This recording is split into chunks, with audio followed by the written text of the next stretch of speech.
का ही सुनावणी कायमस्वरूपी कंटिन्युएशन असं राहील? कारण तुमचा मूळ आरोप असा असायचा की कोर्ट सुनावणीच घेत आमचं ऐकून घेत नाही, पण आता आमचं म्हणणं ऐकून घेतलं जातं आहे.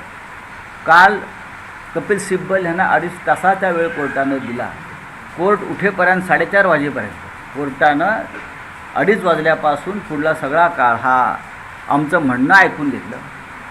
आजही 2 नंतर सुनावणी पुढे होणार आहे. आज बहुतेक कपिल सिब्बल यांचं म्हणणं संपेल, मग त्यांच्या वकिलांना संधी दिली जाईल आणि मला असं वाटतं की आता निर्णय अपेक्षित आहे. सर, रवींद्र धंगेकर जे आता एकनाथ शिंदेच्या पक्षामध्ये गेलेले आहेत, पूर्वी काँग्रेसचे नेते होते, त्यांनी म्हटलेलं आहे की भाजप सत्तेमध्ये जे आलेले आहे ते एकनाथ शिंदेच्या लाडक्या बहिणी योजनेमुळे.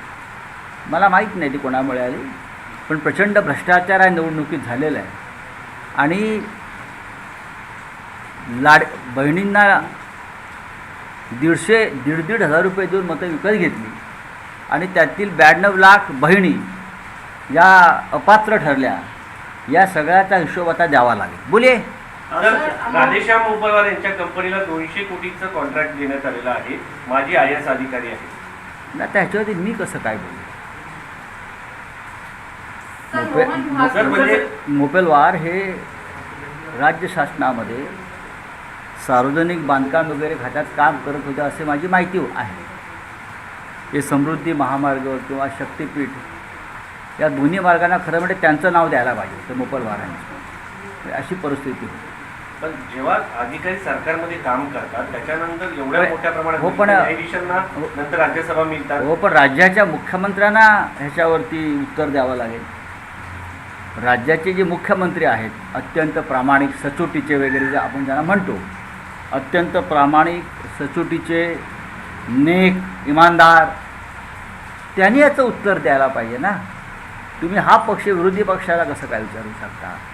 जर अशा प्रकारे तुम्हाला काही चुकीचं वाटत असेल तर कधीतरी हा प्रश्न सरकारच्या लोकांना विचारावा लागेल, डेप्युटी CMना विचारावा लागेल, राज्याच्या मुख्यमंत्र्यांना विचारावं लागेल, राज्यपालांना विचारावं लागेल. समृद्धी महामार्गामध्ये आणि आता शक्तिपीठ महामार्गामध्ये हजारो कोटीचा घोटाळा झाला आहे. ठेकेदारांकडून काम पूर्ण होण्याआधीच 25 ते 30 कोटी कमिशन घेण्यात आलेलं आहे आणि त्या हजारो कोटीमधून आमदार खासदार विकत घेतले गेले, हे सगळ्यांना माहिती आहे.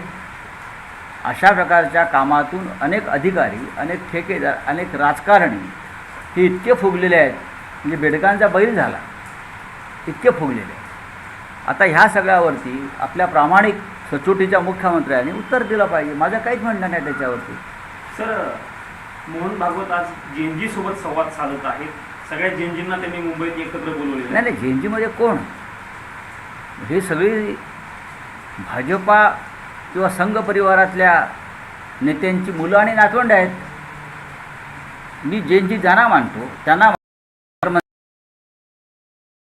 ज्यांनी सरकारविरुद्ध आक्रोश केला आणि आजही त्यांच्याविरुद्ध मोदींनी माफीचं नाटक करून सुद्धा, क्षमा देऊन सुद्धा अमित शहाचे पोलीस यंत्रणा त्यांच्या घरी जाऊन त्यांच्या